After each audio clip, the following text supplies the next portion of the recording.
Let's talk a little bit now about a case study, an example of what happens if you're getting great requirements.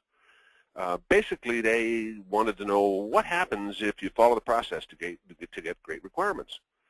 This was an outsourced RFP, and the project was a $1 million client-side spend project.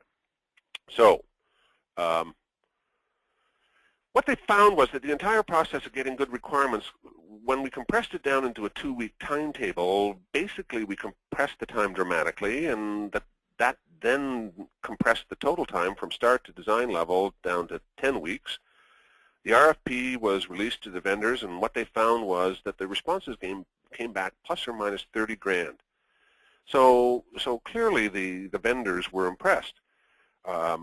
And I want to build this a little bit further. You'll see the bullet there that said, able to use precision and requirements to secure performance guarantees.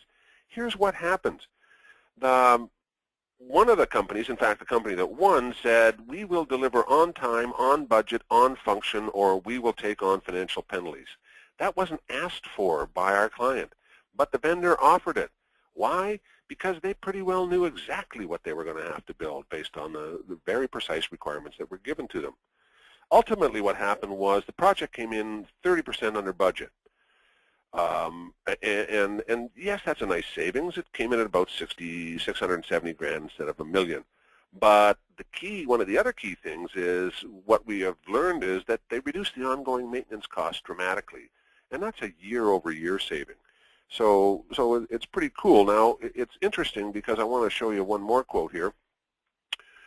Without this process, we would have spent the entire $1 million we'd budgeted. Plus, we may have encountered scope creep that could have pushed the costs up even higher. What we heard was they routinely expect to spend 50% more than they budgeted. So if they expected to spend $1.5 million and only spent about 700 grand, really significant saving. So think about it. What if this had been a $5 million budget? $7.5 million, come in 30% under, that's about 350 grand, $3.5 million, you just saved $4 million. So real case study, real example, and really what I'm going to say to you is you ought to go to the website, take a look at the business analysis benchmark, and you'll see what we found out as a result of doing research on this kind of project and a whole bunch of other ones.